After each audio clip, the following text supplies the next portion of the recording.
একটা দোয়া হলো, কোনো ব্যক্তি আপনার ক্ষতি করার চেষ্টা করছে, আপনাকে হয়রানি করার চেষ্টা করছে, শারীরিক মানসিকভাবে নির্যাতন করার চেষ্টা করছে, আছে এরকম দুষ্ট প্রকৃতির মানুষ, এরকম যদি মনে হয় তো আপনি একটি দোয়া সবসময় পড়বেন।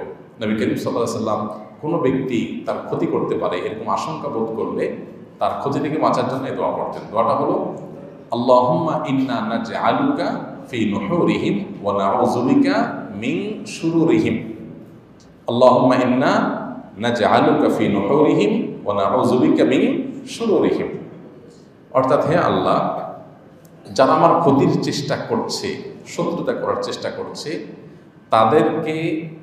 তাদেরকে উপযুক্ত শাস্তি দিয়ে দমন করার জন্য, তাদেরকে শেষ করার জন্য আমি আপনার কাছে দায়িত্ব অর্পণ করলাম। আপনি মেহেরবানি করে আমার হয়ে আপনি তাদেরকে উপযুক্ত শাস্তি দিন, তাদের থামিয়ে দিন, তাদেরকে দমন করুন, তাদের শেষ করুন। নাউযু বিকা মিন শুরুরিহিম, এবং আল্লাহ তাদের ক্ষয়ক্ষতি থেকে আমি আপনার আশ্রয় চাই, আপনি আমাকে রক্ষা করেন। নবী করিম সাল্লাল্লাহু আলাইহি ওয়াসাল্লামের এই দোয়াটা খুবই অর্থবহ একটা দোয়া। এই জন্য জীবনে কখনো কোনো শত্রু আমাদের নবী সাল্লাল্লাহু আলাইহি ওয়াসাল্লামের কোনো ক্ষতি করতে পারে নাই। কোনো শত্রুর ক্ষতি দ্বারা যখন আপনি ক্ষতিগ্রস্ত হওয়ার আশঙ্কা করবেন, এই দোয়া পড়বেন, আল্লাহ রক্ষা করবেন ইনশাআল্লাহ। আবার দোয়াটা পড়ছি, আল্লাহুম্মা ইন্না নাজআলুকা ফি নুহুরিহিম ওয়া নাউযু বিকা মিন শুরুরিহিম। আর আরেকটা দোয়া আছে যেটা কোরআনে বর্ণিত হয়েছে, যেটা উহুদ যুদ্ধের পর গজওয়ায়ে হামরাউল আসাদের সময় মদিনার মুনাফিকরা মুসলমানদের মধ্যে একটা ভয় ঢুকাই দিল যে মক্কার মুশরিকরা তারা আবার সমবেত হচ্ছে এবং তোমাদেরকে সর্বগ্রাসী আক্রমণ করে শেষ করে দিবে। এমনিতে মুসলমানরা উহুদ যুদ্ধে নবী করিম সাল্লাল্লাহু আলাইহি ওয়াসাল্লামের একটা গাইডলাইন থেকে একটু বোঝের ভুল থেকে সরে যাওয়ার কারণে যখন পর্যদস্ত হয়েছে, 70 জন সাহাবী শাহাদাত বরণ করেছে, অনেকে আহত হয়েছে, স্বয়ং নবী করিম সাল্লাল্লাহু আলাইহি ওয়াসাল্লামের দাঁত মোবারক ভেঙেছে, রক্তাক্ত হয়েছেন, অনেক সাহাবীরা আহত হয়েছেন, অনেকে শাহাদাত বরণ করেছেন।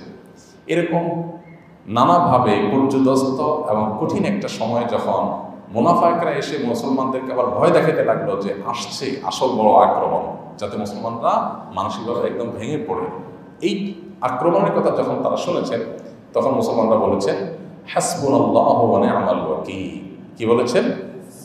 হাসবুনাল্লাহু ওয়া নি'মাল ওয়াকিল, অর্থাৎ আল্লাহ আমাদের জন্য যথেষ্ট।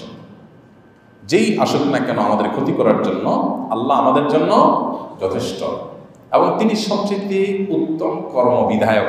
আমাদের পক্ষ থেকে যে কোনো কিছুকে করবার জন্য তিনি সর্বোত্তম প্রতিনিধি বা সর্বোত্তম কর্ম বিধায়ক, সবচেয়ে উত্তমভাবে আমাদের কাজটা তিনি করতে পারবেন। তারপরে আমরা ভরসা করলাম, হাসবুনাল্লাহু ওয়া নি'মাল ওয়াকিল, নি'মাল মাওলা ওয়া নি'মান নাসির। তিনি সবচেয়ে উত্তম অভিভাবক, তিনি সবচেয়ে উত্তম সাহায্যকারী। নবী করিম সাল্লাল্লাহু আলাইহি ওয়াসাল্লাম হাদিস থেকে আমরা জানি যে এই একই দোয়া আল্লাহ নবী ইব্রাহিম আলাইহিস সালামকে যখন অগ্নিকুণ্ডে নিক্ষেপ করা হচ্ছে তিনিও পাঠ করেছেন, তিনিও বলেছেন হাসবুনাল্লাহু ওয়া নি'মাল ওয়াকিল। তাহলে ইমানদার যখন বিপদে পড়বে তখন পড়বে হাসবুনাল্লাহু ওয়া নি'মাল ওয়াকিল, নি'মাল মাওলা ওয়া নি'মান নাসির। বিশেষ করে কোনো শত্রুতা থেকে, ক্ষয়ক্ষতি থেকে আপনি যদি আত্মরক্ষা চান, তার ক্ষয়ক্ষতি থেকে বাঁচতে চান, তাহলে আল্লাহর কাছে দোয়া পড়বেন। হাসবুনাল্লাহর জায়গায় হাসবি আল্লাহ পড়া যায়। হাসবি আল্লাহ মানে আল্লাহ আমার জন্য যথেষ্ট, আর হাসবুল্লাহ মানে আল্লাহ আমাদের জন্য যথেষ্ট। তো একটা এক বচন, একটা বহু বচন, হাসবি আল্লাহু ওয়া নি'মাল ওয়াকিল, নি'মাল মাওলা ওয়া নি'মান নাসির। তাহলে শত্রুর ক্ষয়ক্ষতি বাঁচার জন্য যে আল্লাহুম্মা ইন্না নাজআলুকা ফি নুহুরিহিম ওয়া নাউযু বিকা মিন শুরুরিহিম, আর হাসবি আল্লাহু ওয়া নি'মাল ওয়াকিল, নি'মাল মাওলা ওয়া নি'মান নাসির, এই দুটি দোয়া পড়বেন। এর বাইরে দুরূদ এবং ইস্তিগফার নিয়মিত করতে থাকেন, ইনশাআল্লাহ আশা করা যায় আল্লাহ তাআলা হেফাজত করবেন।